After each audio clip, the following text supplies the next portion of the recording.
Assalamualaikum warahmatullahi wabarakatuh. Alhamdulillah. Wassalatu wassalamu ala rasulillah wa ala alihi wa ashabihi wa man walah amma ba'd. Segala puji bagi Allah yang karena nikmatnya kita pun dapat bersuah kembali. Berjumpa bukan di sebuah restoran. Berjumpa bukan di taman rekreasi. Berjumpa bukan di rumah orang tua atau rumah kawan. Tapi kita berjumpa di majelis ilmu. Walaupun semuanya tetap di tempatnya masing-masing. Kita harus lebih banyak bersyukur kepada Allah Jalla Jalaluhu. Karena tidak perlu lagi seperti dahulu kita harus berlelah-lelah menempuh perjalanan yang panjang. Walaupun kita tetap perlu datang ke majelis ilmu dan hadir. Tapi terkadang jarak yang memisahkan kita sehingga kita nggak bisa berjumpa. Tapi ternyata dengan teknologi yang Allah berikan, kita tetap bisa belajar, tetap bisa menuntut ilmu, tetap bisa berkumpul bersama saudara-saudara seiman dan setakwa. Semoga salawat dan salam selalu tercurahkan untuk baginda Nabi kita Muhammad alaihi salatu wassalam, untuk keluarga beliau, untuk para sahabat beliau, dan untuk siapa saja yang mengikuti jejak mereka sampai hari kiamat. Jamaah rahimakumullah, hari ini kita akan berbincang tentang iman.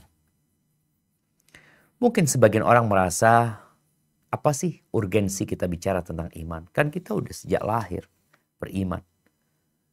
Bahkan ya sampai hari ini pun tetap beriman.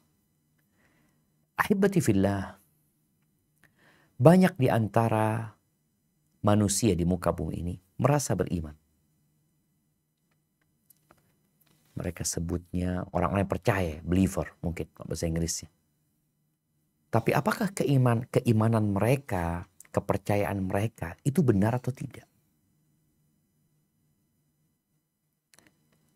Iman itu memiliki definisi, memiliki syarat, memiliki rukun. Kalau kita mendengar ayat-ayat yang berkaitan dengan surga yang diperuntukkan bagi orang-orang yang beriman. Siapakah yang dimaksud dengan orang-orang beriman? Apakah hanya sekedar dengan pengakuan orang itu diterima? Seperti seorang yang mengaku sebagai warga negara Indonesia. Maka pertanyaannya yang akan ditujukan kepada dia, mana buktinya engkau warga negara Indonesia? Loh, ini lo wajahku. Kalau bicara wajah, banyak orang-orang berwarga negaraan Amerika mungkin wajahnya seperti engkau. Apalagi kita bertetanggaan dengan Malaysia yang mereka satu rumpun sama kita. Tapi apa buktinya engkau orang Indonesia? Oh, aku punya paspor. Aku punya KTP. Ketika seorang mengatakan, aku orang beriman, apa buktinya engkau beriman? Maka hari ini kita ingin mengkaji tentang iman dari yang paling mendasar. Dari definisi. Karena ternyata ada sebagian yang kurang tepat mendefinisikan keimanan yang kemudian akan berdampak kepada kehidupan orang tersebut yang berkaitan dengan keimanan. Baik, kita akan baca. Kemudian kita akan mengkaji apa yang kita baca. Tafadhal. Nah, Ustaz. Bab 1 pembahasan tentang iman, pasal 1 makna iman. A. Definisi iman secara bahasa. Secara bahasa, iman berarti pembenaran hati. Barakallahu fiik. Baik. Secara bahasa, ada sebagian ulama yang berpendapat iman itu berarti pembenaran hati. At-tasdiq. Tapi ternyata definisi ini kurang tepat. Dan subhanallah kita akan baca yang berkaitan dengan definisi ini. Bentar lagi kita akan baca footnote nomor 1 di halaman selanjutnya. Karena ternyata kalau iman itu diartikan pembenaran dengan hati saja, dia tidak mencakup makna iman. Iman ini memiliki makna yang luas sekali. Dan kita akan lihat di definisi iman secara istilah yang berbeda dengan at-tasdiq ternyata. Berbeda. Kalau sekedar pembenaran dengan hati, ya itu sebagian makna iman. Jadi sebagian ulama mengatakan iman itu al-iqrar, yaitu pembenaran dengan hati yang diiringi dengan ketentraman, kedamaian. Dan nantinya diiringi dengan amal. Maka dia adalah pembenaran dengan hati plus. Tapi kita akan baca definisi secara istilah. Tafadhol. B. Definisi iman secara istilah. Secara istilah, iman berarti pembenaran dengan hati, pengakuan dengan lisan, dan pengamalan dengan anggota badan. Beginilah pendapat mayoritas ulama. Bahkan Imam Syafi'i rahimahullah menceritakan bahwa ini adalah ijma' para sahabat, tabi'in, dan generasi setelah mereka yang bertemu dengan mereka dalam keadaan beriman. Barakallahu fiik. Ahibati fillah, kenapa di sini dinukil ijma'? Karena memang ada sebagian yang berpendapat iman itu ya pokoknya percaya. Walaupun dia tidak mengucapkan dengan lisannya. Tidak beramal dengan raganya. Ada lagi yang berpendapat, entar lagi kita akan baca di penjelasan Syekh Shalih Fauzan. Karena ada yang berpendapat pokoknya iman itu ya sudah. Pembenaran dengan hati, ucapan dengan lisan, khalas. Walaupun tidak sholat, tidak apa, nggak perlu. Artinya itu tidak akan berpengaruh kepada keimanan seseorang. Maka di sini disebutkan bahwasanya iman secara istilah itu tasdiq bil qalb, yaitu pembenaran dengan hati. Hati membenarkan, percaya hati. Cukup nggak cukup? Iqrar bil lisan. Lisan yang menyatakan hal itu. Asyhadu an la ilaha illallah. Wa asyhadu anna Muhammad Rasulullah. Itu lisan. Kemudian yang ketiga, beramal dengan raganya. Engkau kalau beriman, ya buktikan. Apa buktinya engkau beriman? Oh, sholat. Ada amal yang dia lakukan. Yang menunjukkan keimanan dia. Kemudian, kita akan melihat di penjelasan definisi iman ini. Mungkin bisa langsung dibaca footnote-nya. Nah, tafadhol. Nah, Ustaz. Langsung footnote-nya ya, Iya, Ustaz, langsung ya? footnote-nya. Nah, Kitab Tauhid 2 ditulis oleh tim ahli tauhid. Terkait penjelasan definisi iman di sini, pembenaran atau tasdiq dalam hati saja belumlah meliputi seluruh perkataan maupun perbuatan hati yang dituntut dari iman. Karenanya, Dr. Sholih Al-Fauzan memberikan penjelasan lebih tepat di dalam risalah beliau, Min Ushuli Ahli Sunnati wal Jamaah, halaman 13 sebagai berikut. Barakallahu fiik. Sebelum dilanjutkan ya. Di sini disebutkan tentang kalau iman itu hanya berarti pembenaran dengan hati, maka dia tidak meliputi seluruh perkataan maupun perbuatan hati. Hati ini juga berkata, hati ini juga beramal. Apa amalan hati? Cinta. Itu amalan hati. Takut. Berharap. Jadi kalau sekedar pembenaran dengan hati, dia tidak mencakup amalan hati yang lainnya. Gitu. Keyakinan, itu amalan hati. Gitu. Maka disinilah beliau menyebutkan bahwasanya apabila mendefinisikan iman itu hanya at-tasdiq, yaitu pembenaran dengan hati saja, maka ternyata ada hal-hal lain yang ada di dalam hati yang tidak tercakup dalam definisi tersebut. Kalau bicara orang takut, Khosyah itu dari iman. Ketakutan seorang hamba kepada Allah ya. Atau bicara cinta tadi. Itu amalan hati. Dan seorang mukmin itu harus cinta. Gimana kalau dia beriman tapi dia benci? Kita akan lihat nanti pembahasan tentang bagaimana ada orang-orang yang mengaku beriman tapi dia benci dengan syariat Allah Azza wa Jalla. Hatinya, mungkin amalannya dia nampak seperti orang yang paling beriman. Baik, dilanjutkan. Dan di antara prinsip-prinsip ahlu sunnah wal jamaah adalah bahwasannya iman itu perkataan, qaul, perbuatan, amal, dan keyakinan i'tiqad yang bisa bertambah dengan ketaatan dan bisa berkurang dengan kemaksiatan. Jadi, iman itu bukan hanya perkataan dan perbuatan tanpa keyakinan, sebab yang demikian itu merupakan keimanan kaum munafik.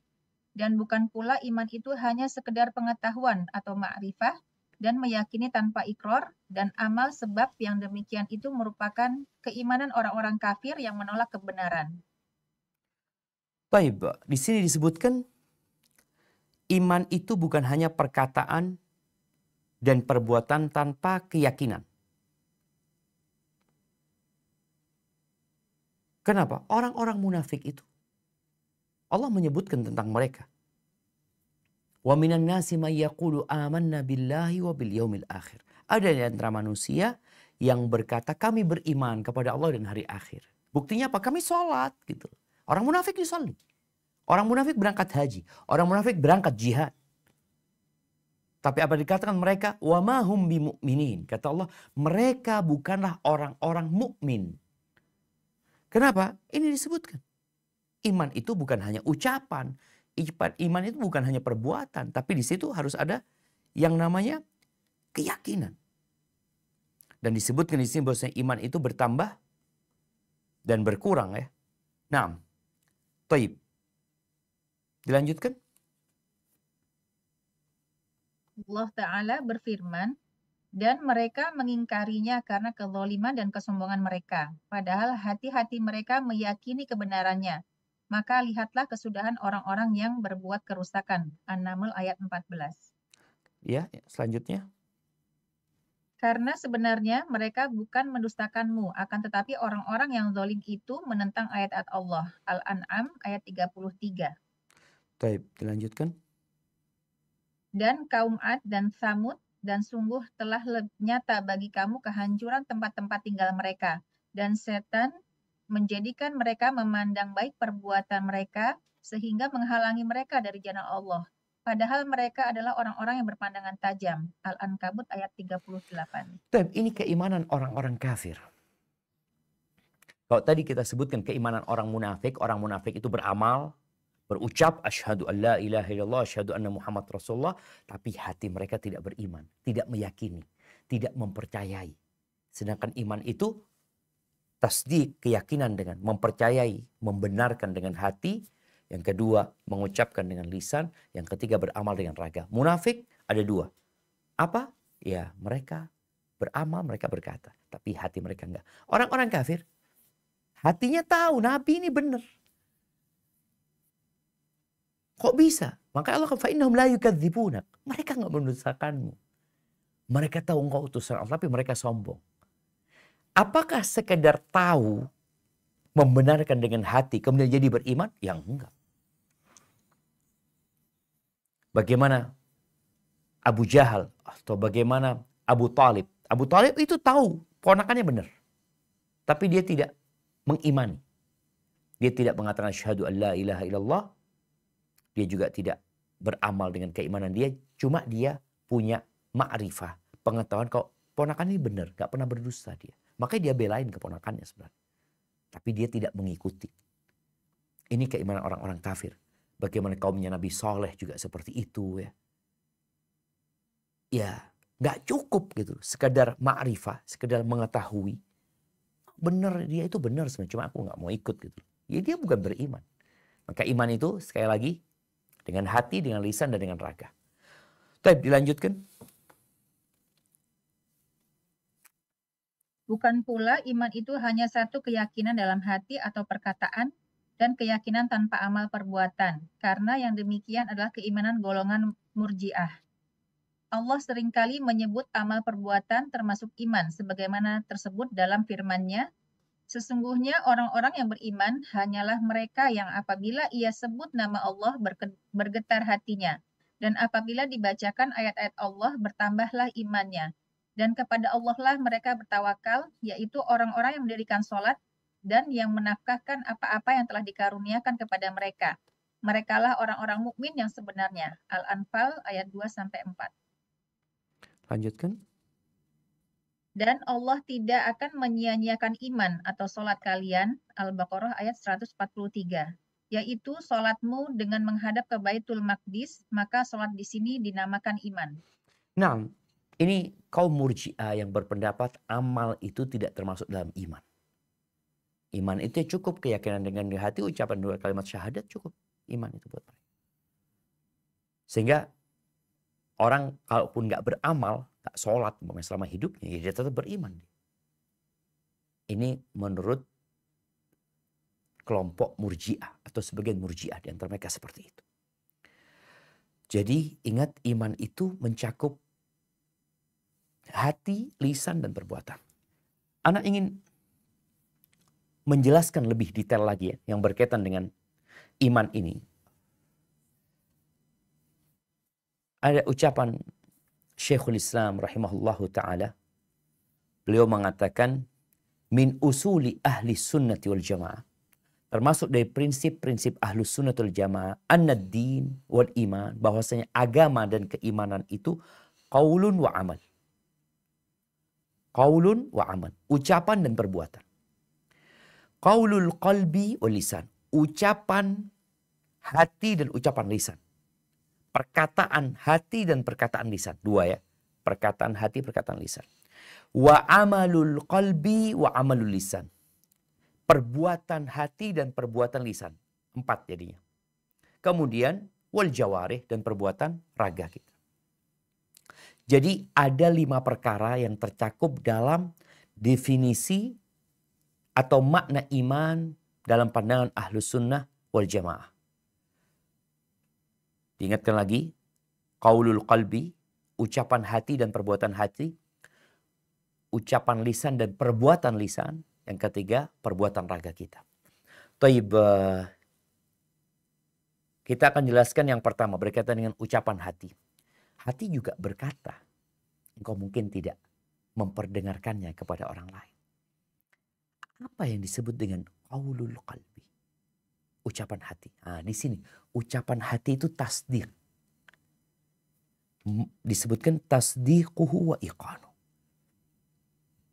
Membenarkan dan meyakini. Itu ucapan hati. Jadi hati itu membenarkan dan meyakininya. Ini ada banyak ayat yang berkaitan dengan ini. Salah satunya yang berkaitan dengan di surat Al-Hujurat ayat 15 ya, nanti bisa dibaca. Allah mengatakan innamal mu'minuna alladzina amanu billahi wa rasulihi. Orang beriman itu adalah orang-orang yang beriman kepada Allah dan Rasulnya. Thumma lam yartabu. Kemudian mereka tidak ragu. Jadi dia yakin. Dia membenarkan. Kemudian di hadis syafa'ah Rasul sallallahu alaihi wasallam mengatakan yakhruju minan nar, akan keluar dari api neraka man qala la ilaha illallah, siapa saja yang mengatakan la ilaha illallah wa fi qalbihi minal khair ma yazinu sya'ir, dan di dalam hatinya ada kebaikan yang seberat gandum. Tadi dia punya ucapan hati. Punya amalan hati, yaitu percaya dan meyakini. Itu amalan hati. Tapi yang kedua, qaulul lisan. Tadi bicara amalan hati. Yang kedua adalah ucapan lisan. Kalau ucapan lisan ya yang berkaitan dengan keimanan adalah an-nutqu bisyahadatain, yaitu mengucapkan asyhadu an la ilaha illallah wa asyhadu anna Muhammad Rasulullah sallallahu alaihi wasallam. Taib. Afwan jamaah. Iya, tadi qaulul qalbi yang pertama, ucapan hati. Perkataan hati ya, perkataan hati itu adalah membenarkan dan meyakini. Itu qaulul qalbi. Ucapan hati. Ucapan lisan adalah asyhadu an la ilaha illallah wa asyhadu anna Muhammad Rasulullah. Yang ketiga, amalan hati. Apa amalan hati? Amalan hati itu niat, itu amalan hati. Ikhlas, itu amalan hati. Cinta, benci, tunduk, itu amalan hati. Jadi sekarang ada ucapan hati, ada amalan hati. Ucapan hati apa? Ucapan hati adalah membenarkan dan meyakini. Amalan hati, ya semua amalan hati. Yang berkaitan dengan niat, keikhlasan, ya, kemudian cinta, benci, harap, itu semua amalan hati. Baik, kita udah dapat 3 nih. Ucapan hati, ucapan lisan, amalan hati. Amalan lisan. Apa amalan lisan? Maka semua amalan yang dilakukan dengan lisan itu masuk iman. Seperti apa? Membaca Al-Quran. Semua zikir, ya, tasbih, tahmid, ya, berdoa, beristighfar. Kita naik kendaraan membaca sesuatu, kita mau tidur membaca sesuatu, ya, zikir pagi dan petang, itu adalah iman. Itu masuk iman. Yang berkaitan dengan amalan lisan. Kalau ucapan lisan yang berkaitan dengan keimanan, ya asyhadu an la ilaha illallah, asyhadu anna Muhammad Rasulullah. Amalan lisan, maka semua amal soleh yang dilakukan dengan lisan. Allah menyebutkan umpamanya di surat Fatir ayat 29, ya. Allah menyebutkan innal ladzina yatluna kitaballah, sesungguhnya orang-orang yang membaca kitab Allah, wa aqamus shalah wa anfaqu mimma razaqnahum sirran wa alaniyah yarjuna tijaratan lan tabura. Ini sifat orang-orang beriman, mereka adalah orang-orang yang suka membaca Al-Qur'an. Taib. Kemudian yang kelima, amalan raga. Amalan fisik kita. Ya, semua amalan yang dilakukan dengan raga kita berkaitan dengan berdirinya kita ketika sholat, itu masuk keimanan. Kemudian kita ruku, kita sujud, berjalan ke masjid, ya, berjalan ke rumah Allah Azza wa Jal, berangkat umroh, berangkat haji, berjihad di jalan Allah. Jadi memindahkan sesuatu yang menghalangi orang berjalan, ya, dengan tangan kita, dengan raga kita, ini adalah masuk dari keimanan. Maka Allah mengatakan, ya ayyuhalladzina amanu ruk'u wasjudu, wahai orang-orang beriman, rukuklah kalian, sujudlah kalian, wa'budu rabbakum. Baik, mudah-mudahan ini bisa difahami bahwa iman itu hati, lisan, dan raga. Hati ada 2. Ada qaul, ada amal. Qaul, perkataan hati, membenarkan dan meyakini. Amalan hati, niat, ikhlas, cinta, dan lainnya. Lisan kita berkata dan beramal. Perkataan lisan yang berkaitan dengan keimanan, maka asyhadu an la ilaha illallah wa asyhadu anna Muhammad Rasulullah. Amalan lisan, maka semua amal soleh yang dilakukan dengan lisan. Dari membaca Al-Quran, berdakwah, amar ma'ruf nahi mungkar, berzikir, dan yang terakhir berkaitan dengan amal jawarih, perbuatan raga kita, maka semua amal soleh yang dilakukan dengan raga kita itu masuk dalam keimanan. Barakallahu fiik. Baik. Kita sudah selesai dari definisi, mungkin kita masuk ke penjelasan definisi iman. Tafadhol. Poin D, dalil kaum salaf. Enggak, mungkin dibaca yang penjelasan definisi iman. Oh, nah Ustaz. Iya. Yang poin C ya Ustaz. C. Nah. Poin C, penjelasan definisi iman. Pembenaran dengan hati artinya menerima seluruh ajaran yang dibawa oleh Rasulullah Shallallahu Alaihi Wasallam.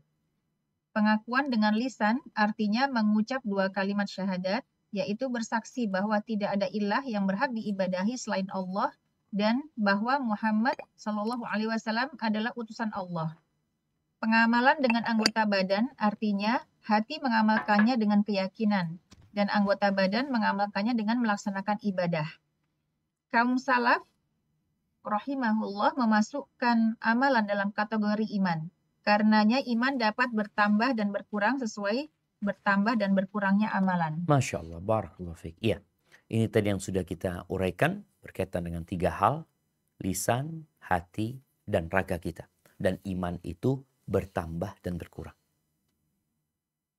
Kita sendiri tahu. Kadang-kala iman kita naik. Buktinya apa? Alhamdulillah, ana baca Quran. Yang kemarin ana nggak baca Quran. Imanku lagi lemah. Engkau tahu dari mana? Ya kemarin aku baca zikir pagi dan petang, hari ini sibuk dengan banyak kegiatan akhirnya gak baca zikir pagi. Orang bisa merasakan itu. Sholat malam masuk iman. Imanku lagi lemah. Kenapa? Wallahi tadi malam aku malas mau sholat malam. Baik. Apa dalil bahwa iman itu dapat bertambah dan berkurang? Yang tentunya kalau sekedar keyakinan yang berkaitan dengan qaulul lisan, ucapan, qaulul qalbi, perkataan hati, sebagian yang berpendapat seperti itu nggak bertambah, nggak berkurang. Ya udah, dia kan keyakinan, gimana bertambah dan berkurang? Kalau bertambah sepertinya, kalau berkurang jadi kafir nantinya. Dia standar seperti itu. Tapi karena pendapat yang benar enggak, iman itu bertambah dan berkurang. Karena memang makna iman itu tidak seperti yang engkau fahami. Lebih luas iman itu. Dan Allah menyebutkan dalil-dalil tentang hal itu. Baik, kita akan baca dalil kaum salaf ya, yang menjelaskan bahwasanya perbuatan itu masuk dalam keimanan dan juga iman itu dapat bertambah dan berkurang. Mungkin dibaca ayat Qur'annya dari Qur'annya sebelum baca artinya. Al-Mudaththir ayat 31. Silakan dibaca.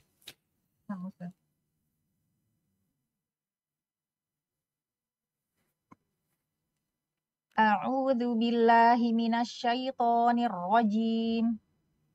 Wa ma ja'alna ashaban nari illa malaikatan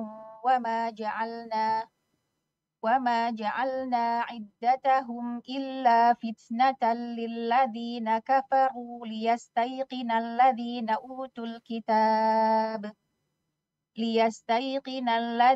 أوتوا الكتاب ويزداد الذين آمنوا إيمانا ولا يرتاب الذين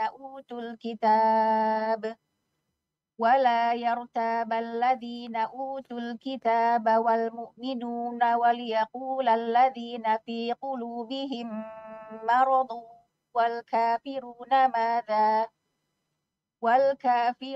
ماذا أراد الله بهذا مثلا كذلك يضل الله من يشاء ويهدي من يشاء وما يعلم جنود ربك إلا هو وما هي إلا ذكرى للبشر.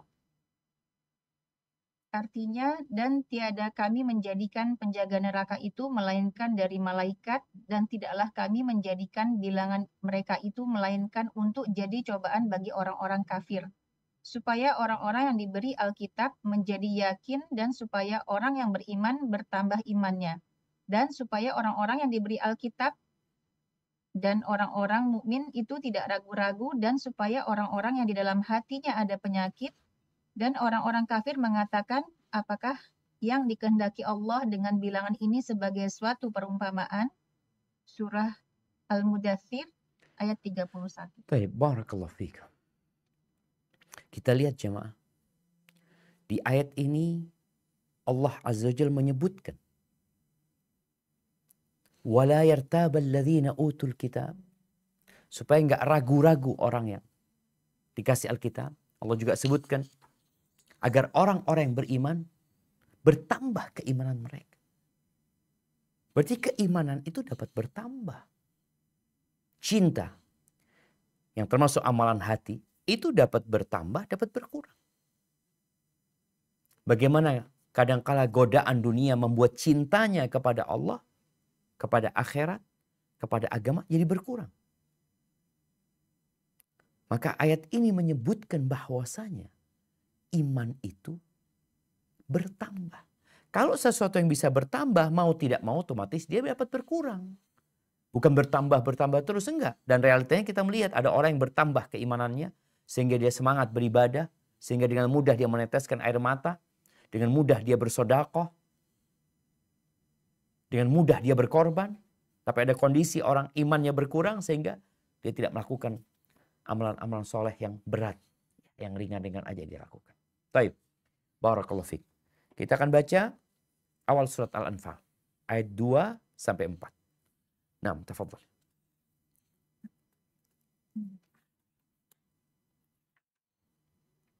Innamal mu'minuna alladzina idza dzukirallahu wajilat qulubuhum wa idza tuliyat alaihim ayatuhu zadathum imanan wala apa Ustaz? وَإِذَا تُلِيَتْ عَلَيْهِمْ آيَاتُهُ زَادَتْهُمْ إِيمَانًا وَعَلَى رَبِّهِمْ يَتَوَكَّلُونَ الَّذِينَ يُقِيمُونَ الصَّلَاةَ وَمِمَّا رَزَقْنَاهُمْ يُنْفِقُونَ. Sesungguhnya orang-orang yang beriman ialah mereka yang bila disebut nama Allah, gemetarlah hati mereka. Dan apabila dibacakan ayat-ayatnya, bertambahlah iman mereka karenanya. Dan hanya kepada Rabb mereka bertawakal, yaitu orang-orang yang mendirikan sholat dan yang menafkahkan sebagian dari rizki yang kami berikan kepada mereka. Itulah orang-orang yang beriman dengan sebenar-benarnya. Surat Al-Anfal ayat 2-4. Barakallahu fiik. Naam. Ulaika humul mu'minuna haqqah. Mereka orang-orang beriman yang sebenarnya. Apa kriteria mereka? Allah sebutkan. Innamal mu'minuna alladzina idza dzukirallahu wajilat qulubuhum. Apabila disebut nama Allah bergetar hati mereka. Wa idza tuliyat alaihim ayatuhu zadathum iman. Kalau dibacakan kepada mereka ayat, bertambah keimanan mereka. Kok bisa bertambah? Ya tadi, karena iman itu bukan hanya membenarkan dengan hati. Atau sekedar ucapan asyhadu an la ilaha illallah, asyhadu anna Muhammad Rasulullah. Yang itu gak mungkin bertambah memang. Apakah bisa bertambah ucapan lisan? Kalau berkaitan dengan 2 kalimat syahadat gak ada. Dengan keyakinan, ya udah itu keyakinannya. Kalau kurang jadinya ragu. Tapi Allah sebutkan di sini. Bahwa ternyata iman itu dapat bertambah. Bagaimana teknis bertambahnya? Tadi kita sudah sebutkan. Tatkala kita katakan ada 5 hal yang berkaitan dengan keimanan ini. Ucapan hati yang tidak dapat bertambah. Ucapan lisan yang memang 2 kalimat syahadat tersebut. Kemudian ada amalan hati yang dapat bertambah dan berkurang. Ada amalan lisan yang dapat bertambah dan berkurang. Ada amalan raga yang dapat bertambah dan berkurang. Itu semua adalah iman. Satu kesatuan. Maka dikatakan iman bertambah. Yazid wa yanqus. Dapat bertambah. Dan berkurang. Barakallahu fiik. Baik. Dalil yang ketiga. Ustaz. Yang ketiga langsung dibaca saja ya Ustaz? Iya, artinya. Tidak ada matan. Nah. Poin ketiga, hadis yang diriwayatkan oleh Muslim dengan sanadnya dari Abu Hurairah radhiyallahu anhu, ia berkata, Rasulullah Shallallahu alaihi wasallam bersabda, iman itu ada 70 atau 60 sekian cabang. Yang paling utama adalah ucapan la ilaha illallah dan yang paling bawah tingkatannya ialah menyingkirkan bahaya atau batu, duri dan sejenisnya dari tengah jalan. Dan rasa malu termasuk cabang dari iman. Barakallahu fiik. Kita lihat ya Rasulullah SAW menjelaskan tentang iman. Iman itu memiliki 60 atau 70 cabang. Iman itu masuk dalam iman. Yang paling tinggi adalah a'laha qaulu la ilaha illallah. Ucapan la ilaha illallah. Ini yang tadi kita bicarakan. Di mana seorang tidak akan diterima kecuali dia mengatakan la ilaha illallah. Asyhadu an la ilaha illallah wa asyhadu anna Muhammad Rasulullah. Kalau dia ingin masuk dalam Islam. Dan ucapan la ilaha illallah adalah ucapan yang paling tinggi dari keimanan. Bahkan man qala la ilaha illallah khalisan min qalbi dakhal jannah. Barang siapa yang mengatakan la ilaha illallah ikhlas dari hatinya, dia masuk surga. Karena ada orang yang mengucapkan la ilaha illallah bukan dari hatinya. Jadi seperti orang-orang munafik. Mereka mengucapkan la ilaha illallah. Iya. Apa kemudian dia jadi orang beriman? Ya dalam kehidupan dunia kita hukumi dengan zahirnya. Dia sholat bersama kita. Ya puasa bersama kita. Tapi urusan tidak beriman. Allah tetapkan. Wa ma hum bimu'min. Mereka tidak beriman. Karena hanya lidahnya. Hanya lisannya. Hatinya tidak. Maka ini menjadi cabang keimanan yang paling tinggi. Wa adnaha, yang paling rendah, imatatul adza anit thariq, menyingkirkan sesuatu yang mengganggu di jalan. Ini cabang keimanan yang ini kayaknya perlu kita sosialisasikan ya. Karena terus terang bagi teman-teman yang di Jakarta, yang di kota-kota besar, bahkan di Jember juga kita melihat ya. Itu orang-orang beriman bukan menyingkirkan sesuatu yang mengganggu di jalan, tapi malah membuang sesuatu yang mengganggu di jalan.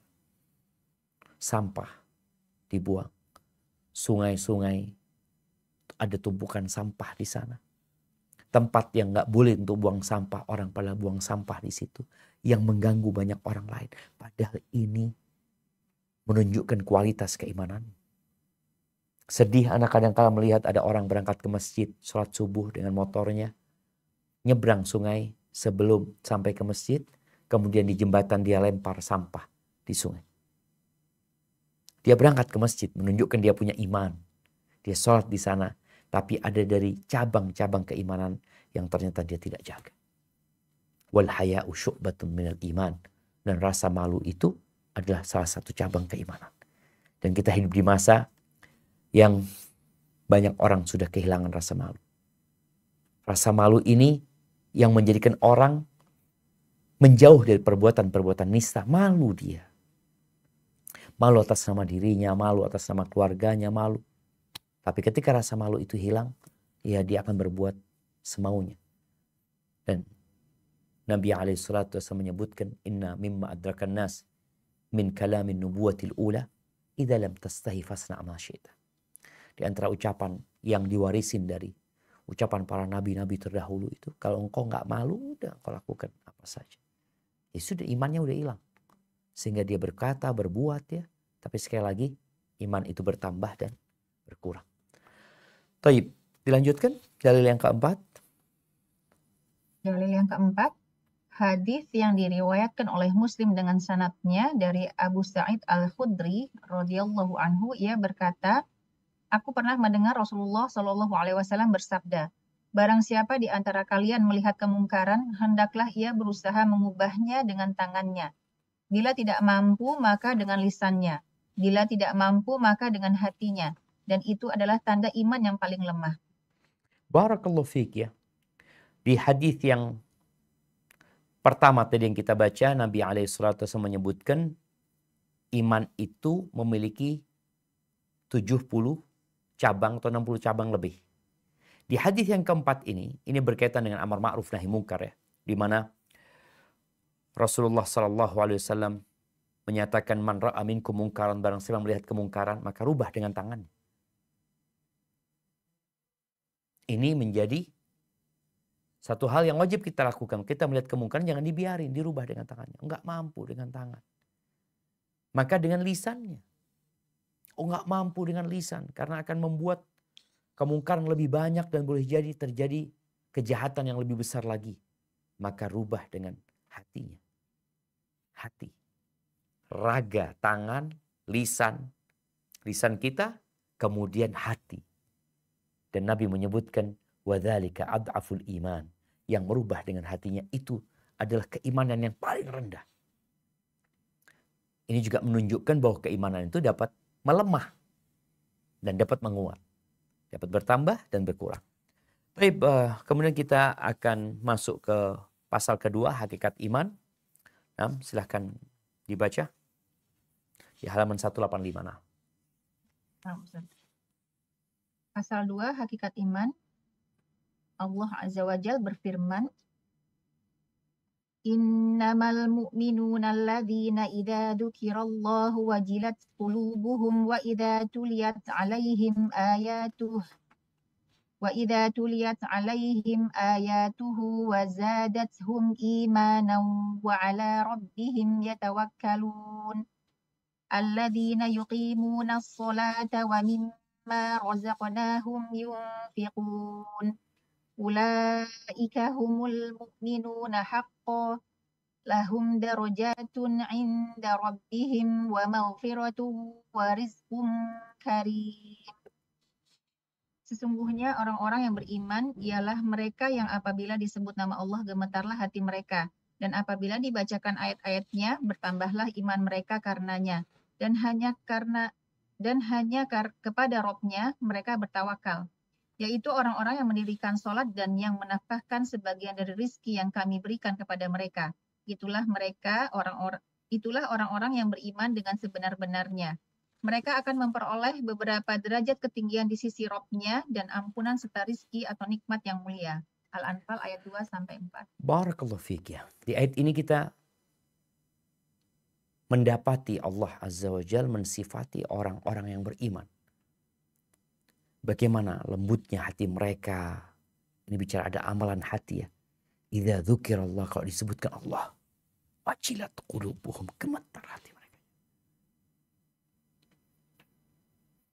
Tidak seperti orang-orang munafik. Disebutkan nama Allah ya mereka biasa aja. Orang yang beriman beneran gemetar. Dibacakan ayat-ayat Allah bertambah gimana. Lalu mereka bertawakal kepada Allah. Ini amalan hati lagi. Ini iman.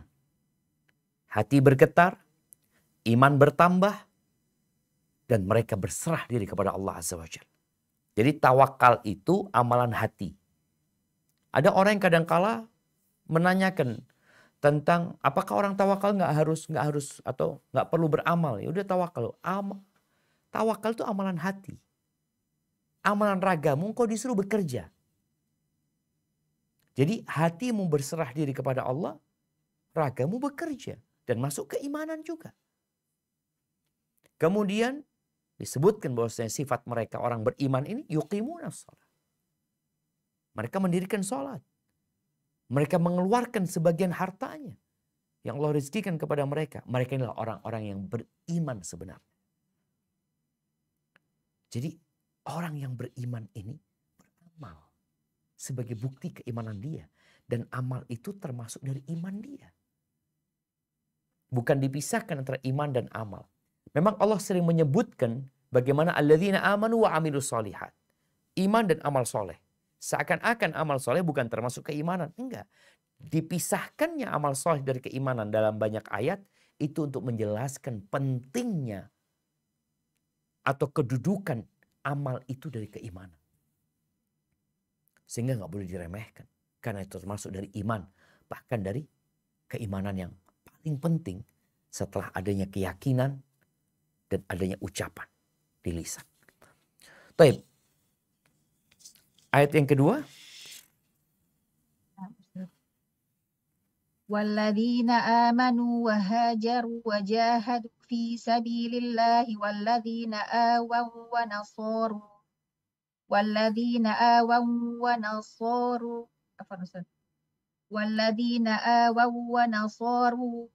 ulaika humul mu'minuna haqqan lahum maghfiratu wa rizqum karim.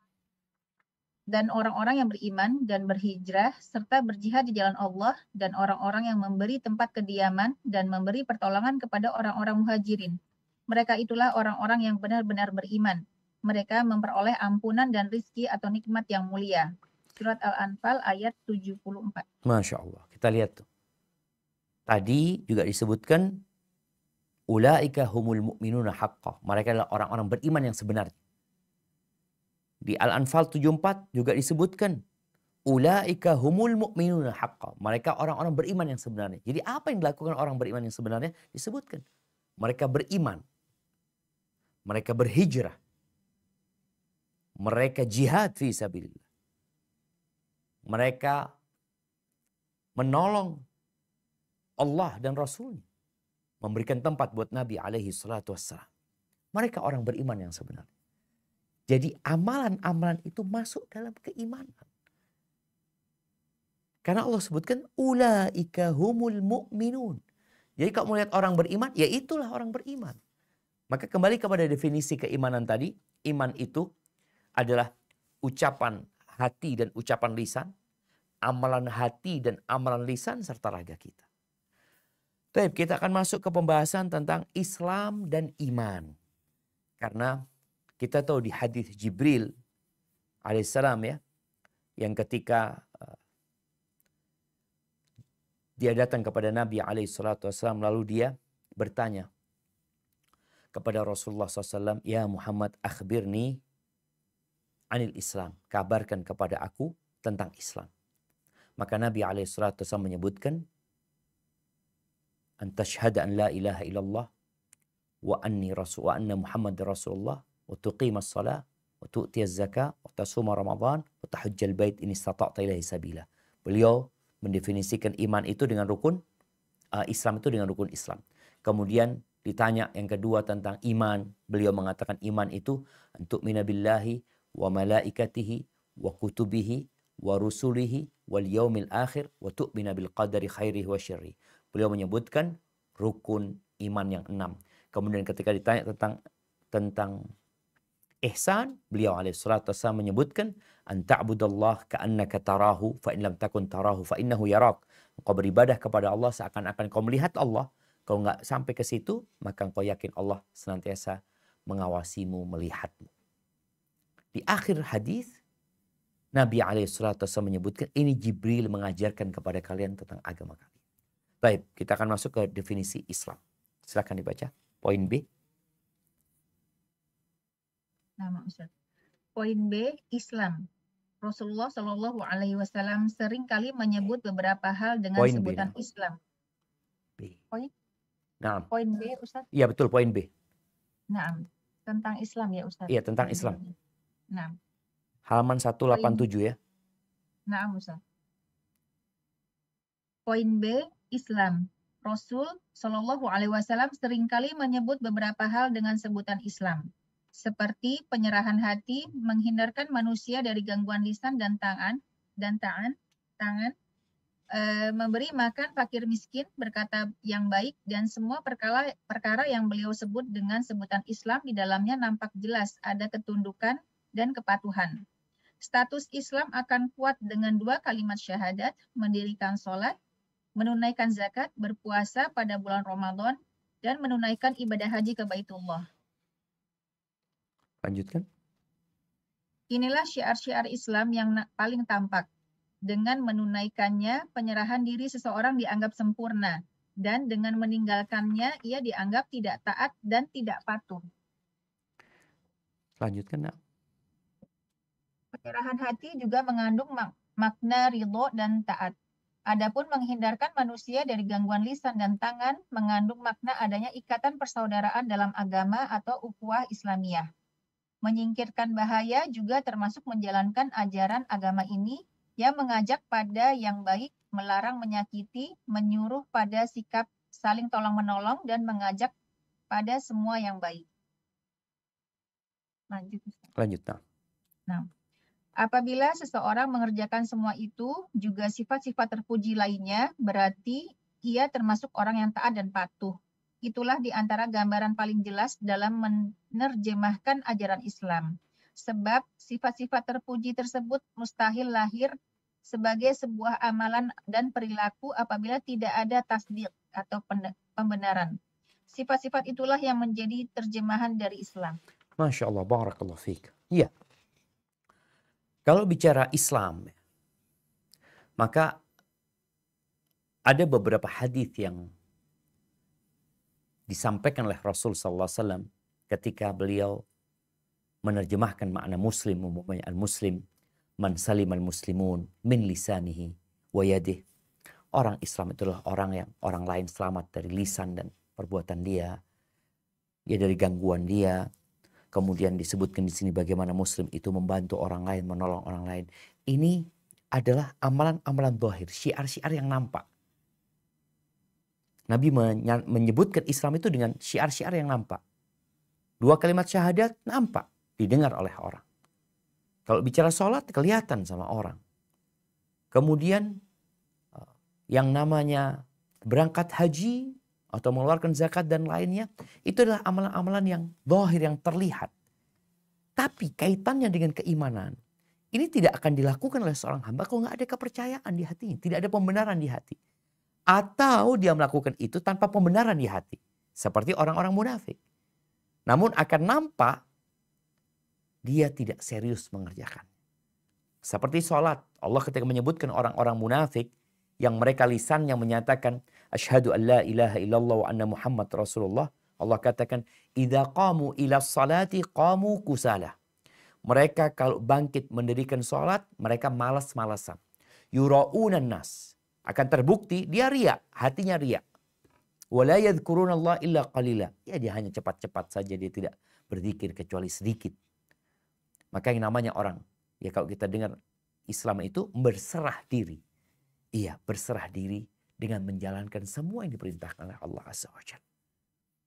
Yang pertama tentunya berkaitan dengan rukun Islam, kemudian dengan amalan-amalan yang lainnya. Jadi dirinya melakukan ketaatan, hatinya berserah diri dengan mempercayai, meyakini dan membenarkan semua itu. Barakallahu fiik. Baik, adapun iman, silahkan. Poin C, iman. Kita semua telah mengetahui jawaban Rasulullah SAW dalam hadis Jibril. Beliau juga menyebut banyak hal dalam hadis lain seperti akhlak mulia, murah hati, sabar, cinta Rasul dan kaum Ansor, serta memiliki rasa malu dan banyak hal lain dengan sebutan iman. Keimanan yang berarti pembenaran secara batin. Namun, beliau tidak mengkhususkan iman dengan perkara-perkara yang bersifat batin. Sebaliknya, beliau menyebutkan bahwa amalan-amalan lahiriah juga disebut dengan keimanan. Dan sebagiannya lagi ada yang beliau sebut dengan Islam. Lanjutkan.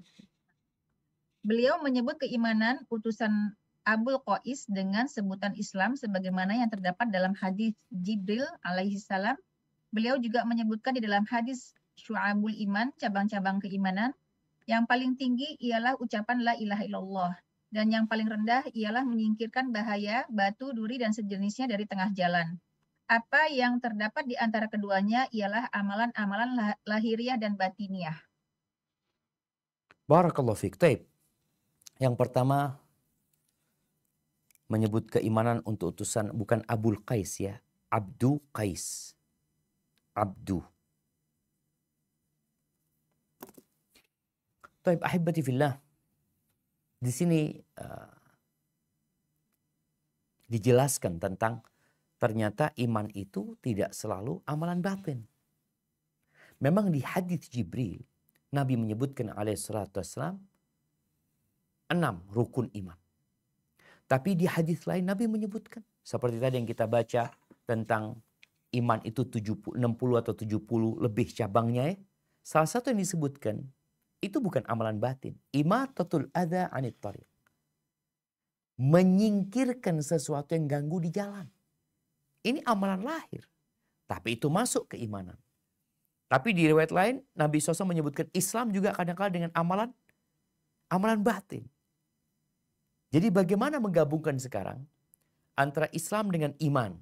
Ini yang akan dibahas oleh Syekh. Sehingga kita tahu ternyata ada amalan-amalan batin yang dimasukkan dalam definisi Islam. Sebagaimana ada amalan-amalan lahir yang nampak dan itu juga masuk dalam keimanan. Sehingga iman ini kembali kepada definisi yang tadi disampaikan di awal bahwa iman itu ucapan dan perbuatan. Bukan hanya yang berkaitan dengan amalan hati kita. Baik, dilanjutkan. Sebagaimana diketahui bahwa amalan-amalan tersebut tidak menjadi bukti keimanan kepada Allah Azza wa Jalla tanpa adanya keimanan dalam hati seperti yang sering disebutkan dalam banyak nas syar'i mengenai pentingnya keimanan dalam hati. Mengamalkan syiar-syiar lahiriah yang disertai dengan pembenaran dalam hati itulah keimanan. Jadi Islam mencakup pembenaran dalam hati dan praktik atau pengamalan. Itulah penyerahan diri kepada Allah Azza wa Jalla. Barakallahu fiik. Makanya ini bicara bagaimana pentingnya iman dalam amal, bahwa yang namanya keyakinan dalam hati itu harus ada dalam setiap amalan, karena amalan itu pun masuk dalam keimanan. Makanya tadi disebutkan, Allah sering menyebutkan amanu wa amilus solihat. Amanu wa amilus solihat, beriman dan beramal soleh. Ini ada keterkaitan bahwasanya amal soleh itu adalah bagian dari iman. Dan amal itu menjadi soleh karena ada keimanan. Kalau enggak, Allah nggak akan terima sedekahnya orang munafik. Sedekahnya orang kafir. Nggak akan diterima. Hanya akan jadi azab buat mereka nantinya. Barakallahu fiik. Baik, lanjutkan.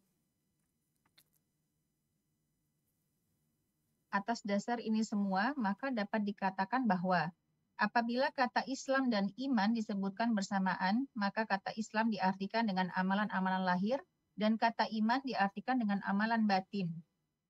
Namun, apabila salah satu yang disebutkan, maka ia juga diartikan seperti yang lain.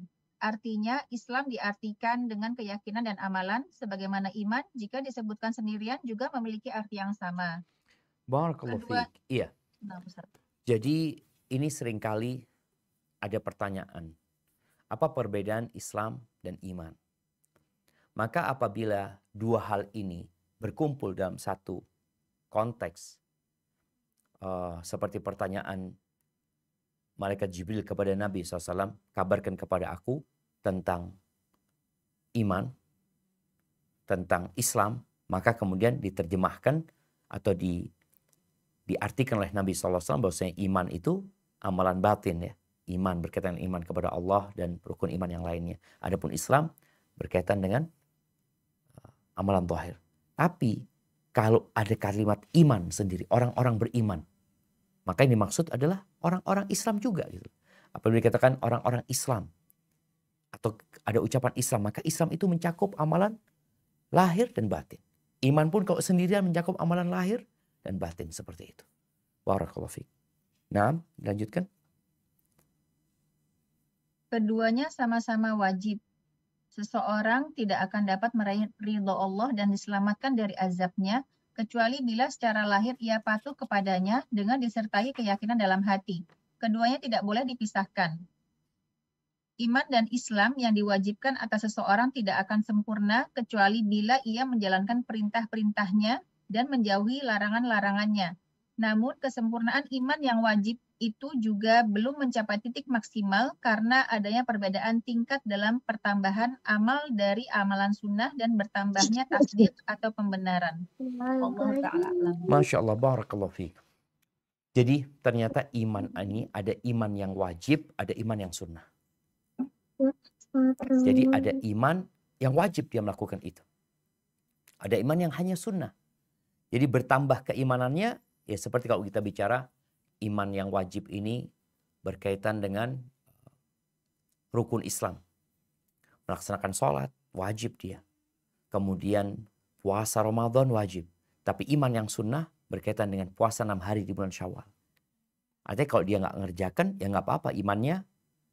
Imannya ya tetap diterima keimanan dia karena dia melaksanakan yang wajib, tapi tidak seperti kalau dia melaksanakan yang sunnah.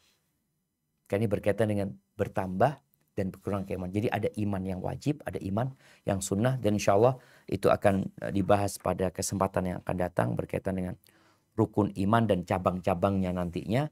Sehingga kita tahu mana yang wajib dan mana yang sunnah. Sehingga seorang muslim ketika mendekatkan diri kepada Allah Azza wa Jalla, maka dia harus selesaikan yang wajib dahulu. Kemudian setelah itu baru bisa dia naik dengan melaksanakan yang sunnah-sunnah. Jangan sampai kau sibuk melaksanakan yang sunnah, yang wajib engkau abaikan. Barakallahu fiik.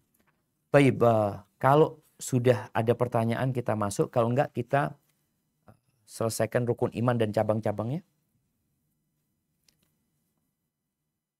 Alhamdulillah ada pertanyaan tapi belum terlalu banyak Ustaz. Siap, mungkin kita lanjutkan rukun iman dan cabang-cabangnya. Nah, Pasal 3 rukun iman dan cabang-cabangnya. Kata al-arkan adalah bentuk jamak dari ruknun, yang berarti sisinya yang kuat. Maksud rukun iman ialah sisi-sisi tempat iman berdiri tegak. Rukun iman ada 6. 1, iman kepada Allah Azza wa Jalla. 2, iman kepada para malaikat. 3, iman kepada kitab-kitab samawi. 4, iman kepada Rasul. 5, iman kepada hari akhir. 6, iman kepada takdirnya yang baik maupun yang buruk.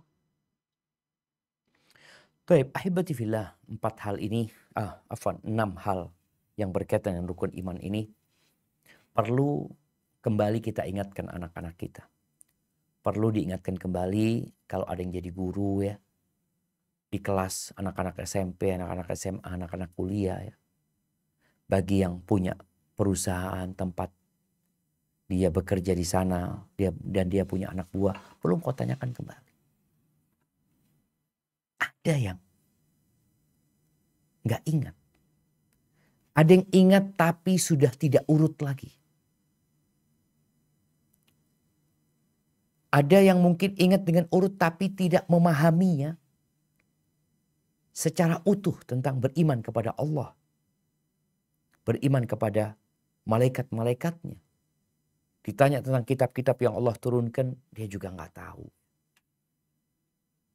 Munculnya kelompok-kelompok yang menyimpang itu disebabkan lemahnya pondasi keimanan seseorang.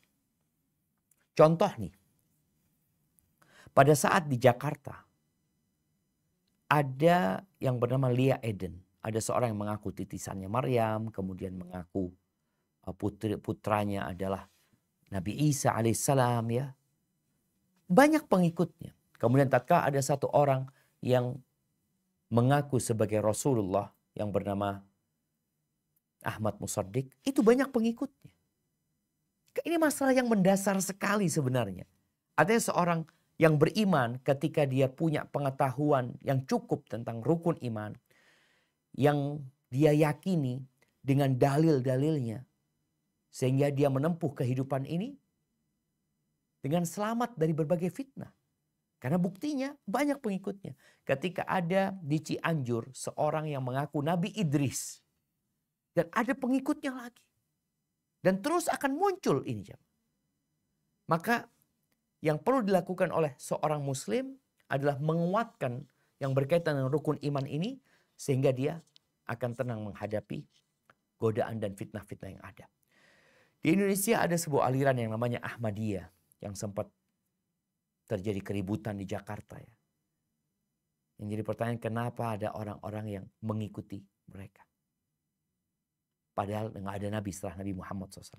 Kenapa masih ada yang mengikuti mereka? Karena mereka nggak tahu dengan rukun iman ini. Ketika mereka mengatakan punya kitab tersendiri. Kenapa ada yang mengikuti?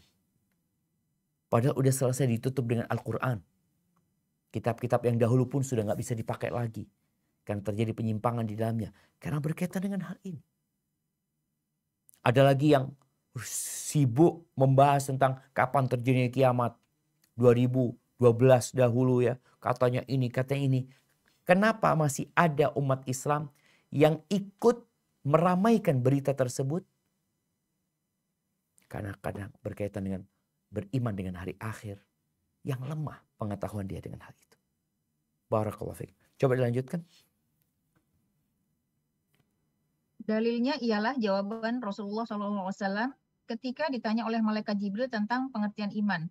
Beliau menjawab, iman ialah percaya kepada Allah, para malaikatnya, kitab-kitabnya, para rasulnya, percaya pada hari akhir dan percaya pada takdirnya yang baik maupun yang buruk. Barakallahu fikum. Selain dalil ini ya, ini dalil dari hadis Nabi SAW yang mengumpulkan semua rukun iman. Sebelum tidur, kita membaca akhir ayat, 2 ayat terakhir di Al-Baqarah ya. Kita mengatakan amanar rasul bima unzila ilaihi min rabbihi wal mu'minun. Kullun amana billah wa malaikatihi wa kutubihi wa rusulihi. Di sini disebutkan 4 rukun iman. Beriman kepada Allah, kepada malaikat-malaikatnya, kepada kitab-kitabnya, dan kepada utusan-utusannya. 4. Di banyak ayat disebutkan tentang beriman dengan hari akhir. Dan di beberapa ayat disebutkan tentang takdir Allah Azza wa Jalla. Inna kulla syai'in khalaqnahu biqadar. Dan di hadis Jibril dikumpulkan semua oleh Nabi SAW. Sehingga benar-benar Jibril datang supaya nggak ada lagi perselisihan dari orang mungkin yang menyimpulkan dari Al-Quran ya. Karena ada lagi kelompok Syiah umpamanya yang menjadikan al-imamah itu sebagai rukun dari keimanan mereka. Beriman dengan imam mereka. Dengan maksumnya imam-imam mereka. Seperti itu. Maka di sini Nabi menjelaskan 6 jelas. Sehingga nggak ada yang nambahin, nggak ada yang ngurang. Barakallahu fiik. Baik, lanjutkan. Kata asy'ab ialah bentuk jamak dari kata asy'bah yang berarti kelompok dari sesuatu. Syu'abul iman berarti cabangnya yang banyak, lebih dari 72 cabang. Dalam sebuah hadis disebutkan bahwa cabangnya ada 70 sekian, bid'un wa sab'un. Cabang, bid'un adalah bilangan antara 2 hingga 10. Nah, dilanjutkan. Dalil mengenai banyaknya jumlah cabang iman ialah sebuah hadis yang diriwayatkan oleh Muslim dengan sanadnya. Abu Hurairah radhiyallahu anhu meriwayatkan dari Nabi Shallallahu alaihi wasallam, beliau bersabda, iman itu memiliki 70 atau 60 sekian cabang. Yang paling utama adalah ucapan la ilaha illallah, dan yang paling rendah tingkatannya ialah menyingkirkan bahaya batu atau duri dari tengah jalan. Nah, dilanjutkan. Rasul Shallallahu Alaihi Wasallam menjelaskan bahwa cabang-cabang iman yang paling utama ialah tauhid. Ia harus ada dalam diri setiap orang. Cabang-cabang iman yang lain tidak dianggap sah atau benar kecuali jika tauhidnya benar. Adapun cabang iman yang paling bawah adalah menyingkirkan bahaya yang dikhawatirkan mengenai kaum muslimin, baik itu berupa batu atau duri di jalan atau yang lainnya. Barakallahu fikum. Dalam hadis Abu Hurairah disebutkan cabang iman, sehingga dia bagian dari iman. Bukan sesuatu yang terpisahkan dari keimanan. Dia itu bagian dari iman. Sehingga semakin sempurna iman seseorang, maka semakin sempurna cabang-cabang keimanan pada dirinya. Yang paling tinggi berkaitan dengan la ilaha illallah, bahkan itu menjadi pokok utama di mana semua amalan tidak akan diterima tanpa la ilaha illallah. Ada sebagian kelompok mungkin yang senantiasa mereka menebarkan pokoknya jadi orang baik lah engkau jadi orang baik masuk surga sudah. Sampai ada cerita seorang tokoh agama yang dia bangun pesantren untuk seluruh agama, belajar di sana, kemudian yang bangun masjidnya itu non-muslim. Setelah dibangun masjid itu dia kok tertarik dengan Islam. Dia mengatakan, saya kepingin masuk Islam. Kata orang, nggak perlu, Bapak ini sudah Islam. Bapak ini sudah Islam. Subhanallah. Hanya sekedar membangun masjid, hanya sekedar membantu orang lain. Tadi sudah sampaikan, Islam itu na'am. Ada amalan-amalan zahir yang berkaitan dengan Islam. Tapi rukun Islam itu ada 5. Dan yang pertama adalah mengucapkan 2 kalimat syahadat. Kenapa orang dikatakan Islam? Kalau bicara tadi, iman. Menyingkirkan sesuatu di jalan itu termasuk dari keimanan. Belum tentu yang menyingkirkan orang beriman. Dia beramal tapi tanpa keimanan. Karena apa? Syaratnya tadi, la ilaha illallah tidak ada pada diri dia. Ketika datang Aisyah radhiyallahu taala anha bertanya tentang Ibn Jud'an Dia seorang yang sangat baik sekali, sangat dermawan sekali, yang menjadi ikon kedermawanan di Mekah pada masa jahiliyah. Ditanya, afa yanfa'uhu? Apakah yang dia amalkan berguna buat dia? Kata Nabi SAW, enggak. Dia enggak pernah mengatakan, ampuni aku pada hari dibangkitkannya manusia.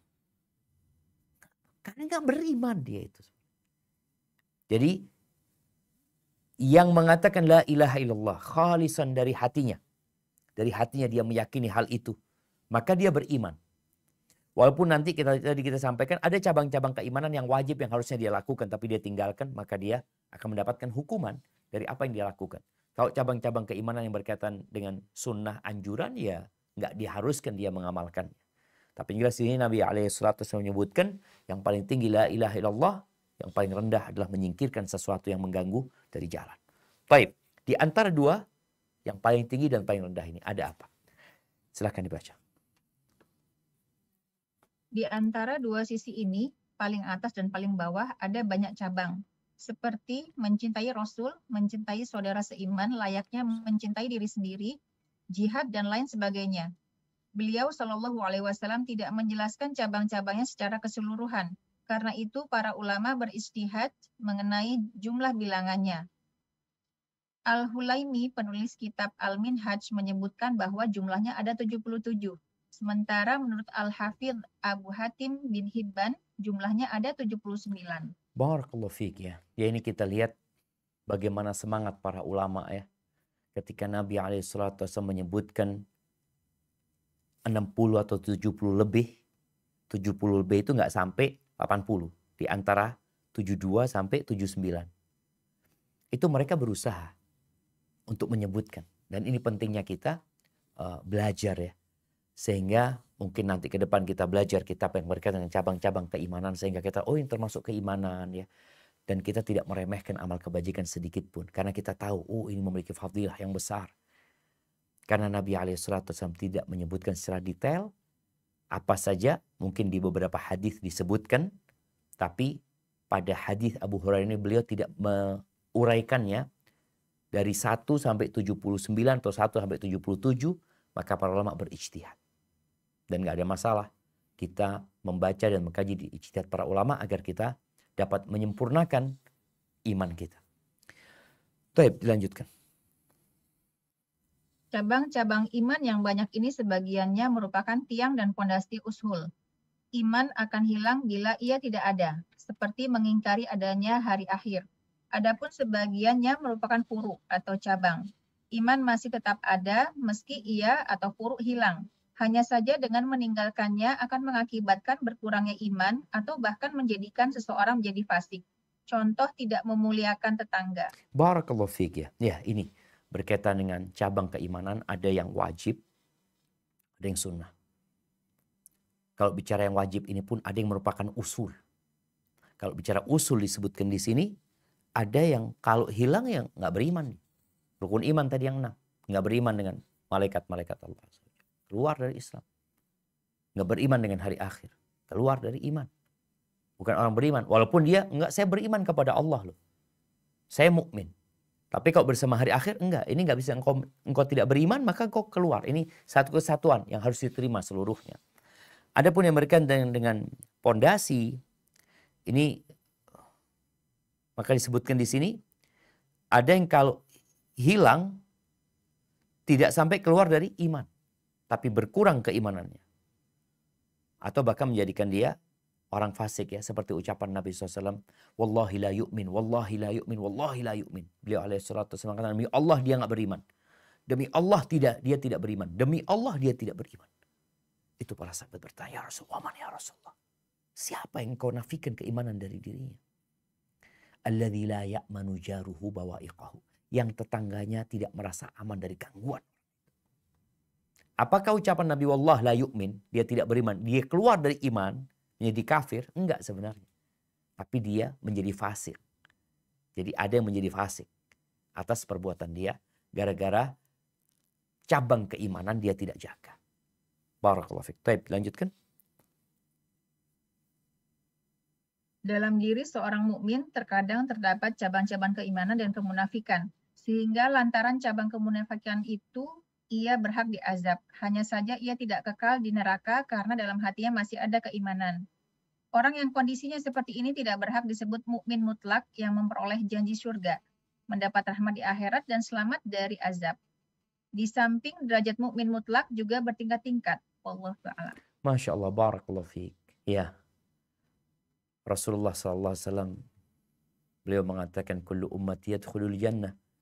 Semua umatku masuk surga. Illa man aba, kecuali nggak mau masuk surga. Maka gimana umat Nabi nggak mau masuk surga?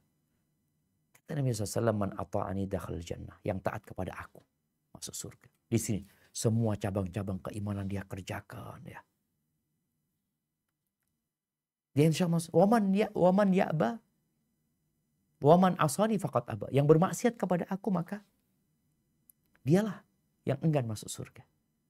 Jadi orang mukmin mutlak ya, yang punya keimanan yang mutlak, tapi mereka juga bertingkat-tingkat karena surga Allah bertingkat-tingkat ya. Itu keimanan mereka bertingkat-tingkat pula sebenarnya. Makanya ketika Allah Azza wa Jalla menyebutkan penghuni surga di surat Al-Waqi'ah ya. Yang pertama adalah al-muqarrabun. Was-sabiquna as-sabiqun ulaika al-muqarrabun. Ada ashabul yamin. Ada ashabul shimal. Jadi mereka yang punya keimanan tinggi itu pun bertingkat-tingkat ya. Karena derajat surga juga bertingkat-tingkat, sehingga sekali lagi pentingnya kita mempelajari tentang cabang-cabang keimanan. Paling tidak kita perlu tahu mana yang usul yang kita harus jaga, mana yang wajib yang kita jangan sampai tinggalkan, mana yang hanya sekedar anjuran yang kita perlu bersungguh-sungguh atau perlu berlomba-lomba supaya lebih tinggi derajatnya, sehingga kita menjadi orang-orang mukmin yang imannya yang mukmin mutlak ya, dapat surga tanpa harus berhenti di neraka dahulu. Maka nanti kita akan mengkaji tentang pembatal keimanan. Ternyata iman seseorang itu juga bisa batal gara-gara hati, lisan, dan perbuatan. Baik, mungkin kita masuk ke sesi tanya jawab. Barakallahu fiik. Nah Ustadz, jazakallahu khair Ustadz. Pertanyaan pertama, Assalamualaikum Ustadz. Waalaikumsalam. Bagaimana kalau kita melakukan pekerjaan-pekerjaan baik seperti beramal, akan tetapi melakukannya hanya berdasarkan kalau ini baik, tanpa menisbatkan perbuatan tersebut kepada Allah? Mohon nasihatnya Ustadz. Jazakumullahu khair. Gimana dia melakukan perbuatan baik? Melakukan perbuatan baik tanpa menisbatkan perbuatan tersebut kepada Allah. Tanpa menisbatkan kepada Allah. Maksudnya apa ya? Tanpa Mungkin berharap. bukan karena Allah gitu. Bukan karena Allah. Oke. Taib, kalau bicara amal, Rasulullah SAW mengatakan innamal a'malu binniyat wa innamal likulli imri'in ma nawa. Amalan itu berdasarkan niatnya. Dan semua orang akan mendapatkan apa yang dia niatkan. Ada orang yang berbuat amal baik ya sekedar karena membantu orang aja. Nggak ada dia ingin pahala dari Allah. Nggak ingin diridhoin Allah. Juga melakukan itu bukan karena Allah memerintahkannya. Ya sekedar kemanusiaan aja. Apa yang akan dia dapatkan? Ya, apa yang dia niatkan. Oleh karena itu seorang muslim, orang mukmin yang beramal, hendaklah dia melakukan introspeksi kepada dirinya. Kenapa dia melakukan itu? Kenapa sih? Ya aku suka bantu orang lain aja sih. Engkau nggak ingin rahmat Allah? Ya kepingin sih. Tapi ketika dia mengamalkan itu, dia nggak berharap rahmat Allah. Dia sekedar ya membantu aja. Dan banyak orang-orang non-muslim yang tidak beriman melakukan itu. Bahkan Idul Adha kemarin, ada orang-orang non-muslim yang berkorban.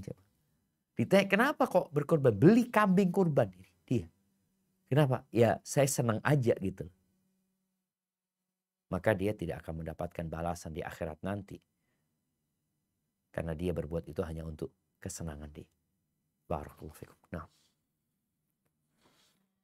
Nah Ustadz, pertanyaan berikutnya, Ustadz Afwan, Ana seorang akhwat.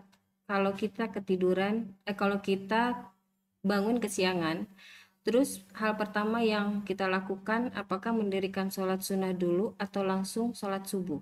Jazakallahu khair Ustadz. Masya Allah, barakallahu fiik. Iya, berkaitan dengan orang yang bangun kesiangan. Ketika dia bukan orang yang suka mendirikan qobliyah subuh, maka dia bangun, dia laksanakan sholat subuh langsung. Karena kita tahu qadha sholat subuh ini gak wajib ya. Mengqadha sholat subuh itu tidak wajib. Ada orang yang bangun kesiangan, tapi tidak sampai keluar waktu. Bicara kesiangan ini, dia bangun sebelum matahari terbit. Maka kalau ada waktu untuk sholat qobliyah dan sholat subuh, maka dia silakan sholat qobliyah dan sholat subuh. Tapi kalau ternyata waktunya hanya cukup untuk sholat subuh, padahal dia orang yang senantiasa melaksanakan qobliyah subuh, maka dia laksanakan sholat subuh. Qobliyahnya nanti diqadha setelah matahari terbit. Jadi seperti itu. Jadi ngelihat ketika orang itu yang wajib dia lakukan adalah mengqadha sholat subuhnya kalau sudah keluar waktu. Tapi kalau dikatakan tadi dia memang biasa melakukan sholat qobliyah subuh, nggak ada masalah dia melaksanakan qobliyah subuh. Hadza wallahu a'lam bissawab. Pertanyaan ketiga Ustadz. Assalamualaikum Ustadz. Waalaikumsalam warahmatullahi wabarakatuh. Izin bertanya, apakah ada kitab yang menjelaskan tentang cabang-cabang iman yang termasuk usul atau furu? Jazakumullahu khair Ustadz. Barakallahu fiik. Alhamdulillah tadi udah disebutkan ya. Kitab Al-Minhaj punya Al-Hulaimi. Kemudian sebenarnya ada kitab Al-Baihaqi ya. Al-Imam Al-Baihaqi punya kitab cukup besar. Judulnya Syu'abul Iman. Kemudian kitab ini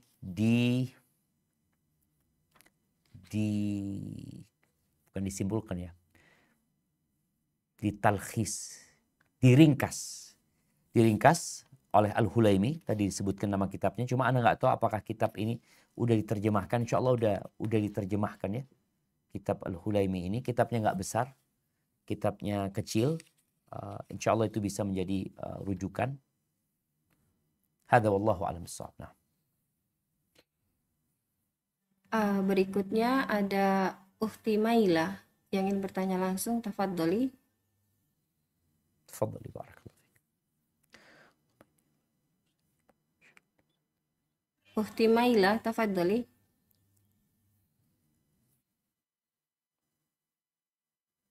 Nah Ustadz, Ana bacakan dulu yang Siap. masuk Ustadz.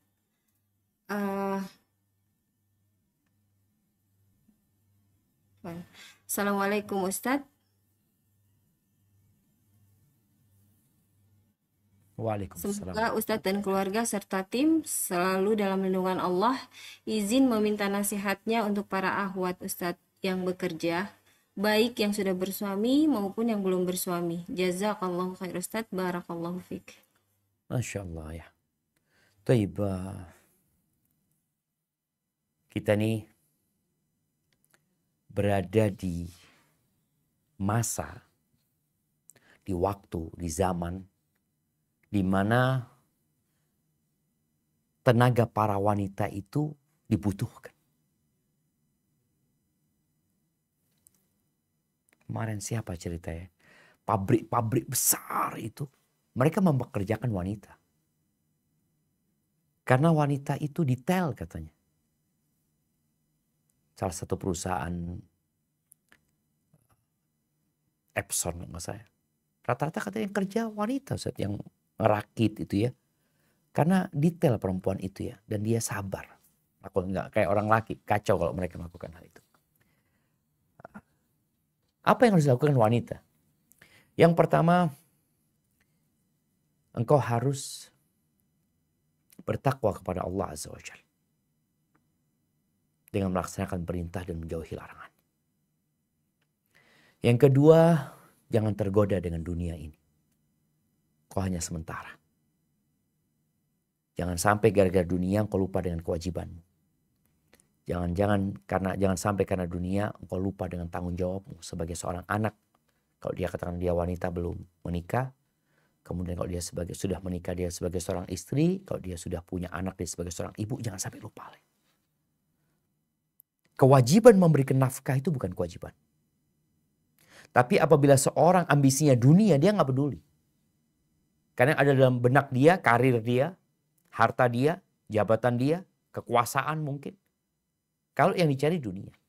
Maka nasihat ana, bertakwalah kepada Allah Azza wa Jalla dan jangan berambisi dunia yang hanya akan membuatmu menderita. Dan jangan sampai engkau lebih mementingkan yang tidak wajib daripada yang wajib. Kalau bicara bekerja, yang wajib suami, sudah biar dia kerja. Engkau mendidik anak. Generasi masa depan itu perlu sentuhan seorang wanita. Dan banyak wanita yang sibuk dengan hal-hal yang kurang penting, yang tidak menjadi kewajiban, sehingga menelantarkan hal-hal yang menjadi kewajiban dia, itu mendidik anak-anak dengan baik ya, dan berkhidmat kepada suaminya. Hadza wallahu a'lam bissawab. Nah Ustaz, kami panggil kembali Ukhti Maila, tafadhali. Baik, jazakallahu khairan Uting. Assalamualaikum warahmatullahi wabarakatuh, Ustadz dan jamaah. Semoga Ustadz dan keluarga serta jamaah yang hadir selalu dalam rahmat Allah. Mohon nasihatnya Ustadz terkait dengan bagaimana apabila kita berniat misalkan untuk memberikan santunan kepada adik-adik tahfiz atau juga yang yatim piatu di suatu yayasan. Nah, namun mungkin yayasan itu sendiri mungkin belum sunnah, sehingga sebagai rasa terima kasih itu kepada para donatur, mereka biasanya membacakan doa untuk almarhumah rahimahullah dari keluarga yang donatur itu dengan membaca surat Yasin dan sebagainya. Nah, sehingga pada akhirnya akan terjadi semacam yasinan seperti itu, Ustadz. Nah, bagaimana sebaiknya? Apakah donatur itu hanya cukup drop santunan saja, kemudian silaturahmi ukhuwah aja dengan adik-adik tersebut, kemudian pulang tanpa harus baca doa yang lain, atau mungkin ada doa lainnya yang sebaiknya lebih pas atau dibacakan pada acara tersebut, Ustadz. Demikian, Masya semoga Allah, Ustadz barakallahu dimudahkan fiik. untuk menjawab. Jazakumullah khairan Ustadz atas penjelasan dan nasihatnya. Masya Allah, barakallahu fiik. Nah, ahibati fillah. Ya, kita melihat banyak masyarakat yang mungkin semangat beribadah, semangat beramal, semangat mendekatkan diri kepada Allah Azza wa Jal, dan terbukti dengan banyaknya amalan-amalan yang diamalkan oleh mereka. Tapi kadangkala sebagian yang dilakukan mereka tidak ada bimbingannya atau tuntunannya dari Rasulullah Sallallahu Alaihi Wasallam. Kalau bicara doa, ya kita mendoakan orang yang berbuat baik kepada kita. Tapi bagaimana mendoakannya? Itu yang perlu dipelajari lagi sebenarnya. Rasulullah SAW ketika dikasih harta zakat yang dikirimkan kepada beliau alaihi salatu wassalam, ya, bukan untuk beliau tapi untuk umatnya, beliau mendoakan, Allahumma salli ala ali Abi Aufa. Ya Allah, berikan salawatmu kepada keluarga al Abi Aufa. Seperti itu Nabi mendoakan. Jadi kalau tadi kita memberikan santunan ke sebuah lembaga yang mungkin mereka belum belajar sunnah, ya, mereka adalah orang-orang yang sebenarnya ingin kebaikan. Dengan cara mendoakan, bikin acara buat mereka, ya kita datang kepada mereka. Kita bawa hadiah santunan kepada mereka, kita katakan udah cukup didoakan saja. Kemudian perlu bikin acara, ya, seperti itu. Atau kita cukup transfer fulus ke mereka. Bahkan boleh jadi kita mentransfer ke mereka tanpa mereka tahu kita yang berbagi dengan mereka. Ini juga mungkin akan menjaga keikhlasan kita sebagai seorang donatur dan akan mengangkat martabat mereka juga sebagai orang yang dikasih. Jadi orang tuh kalau dikasih nggak tahu siapa yang ngasih, dia merasa nggak terlalu terhinakan, ya. Tapi kalau dia tahu fulan yang ngasih ini, kadang-kadang perasaannya gimana seperti itu. Jadi nasihat ana, boleh jadi kita tetap berbagi dengan mereka, datang ke mereka. Kita juga kalau bicara santunan kepada anak yatim ini, bukan hanya memberikan makanan, bukan hanya berbagi duit kepada mereka, ada yang namanya perhatian. Perhatian buat mereka. Boleh jadi anak-anak yatim itu lebih berbahagia dengan perhatian daripada harta. Seperti apa? Bawa anak itu bermain. Dia itu nggak pernah panggil yang namanya bapak kadangkala. Dia nggak punya bapak. Tapi ketika dia dibawa, diajak main, diajak makan, ya, diajak makan ke restoran, umpamanya kau kepingin apa ini dan itu memiliki nilai lebih. Nabi alaihissalatu wassalam mengatakan, ana wa kafilul yatim kahatain. Aku bersama orang yang merawat anak yatim itu seperti ini, kata Nabi SAW. Yang membiayai kehidupan mereka, ya. Kemudian Nabi alaihissalatu wassalam ketika ditanya oleh seorang sahabat yang hatinya keras, maka Nabi mengatakan, imsah ra'sal yatim. Usap anak yatim, kepala anak yatim. Jadi sebagian orang memahami diusap selesai. Bukan, diusap ini perhatikan gitu. Diajak dia, ya, dapat kasih sayang dari orang ini. Sehingga ini anak terus terang, ya Allah, anak itu ketika tidak pernah punya bapak, dia tidak punya gambaran di mana ayah dia nggak pernah mungkin gendong di belakang pundak bapaknya karena bapaknya nggak ada. Dia nggak pernah dilempar sama bapaknya. Ada hal-hal yang dia butuhkan selain uang saja. Tapi barakallahu fiik, mungkin itu yang dapat Anda sampaikan pada kesempatan kali ini. Jadi pertanyaan itu menjadi penutup perjumpaan kita. Semoga kita senantiasa dibimbing sama Allah Azza wa Jalla untuk meniti jalan ini, jalan menuju kepada Allah, mengikuti sunnah Rasul Sallallahu Alaihi Wasallam. Sampai berjumpa kembali. Semoga senantiasa dalam lindungan ilahi. Subhanakallahumma wa bihamdika asyhadu an la ilaha illa anta astaghfiruka wa atubu ilaik. Ana mohon undur diri. Wassalamualaikum warahmatullahi wabarakatuh.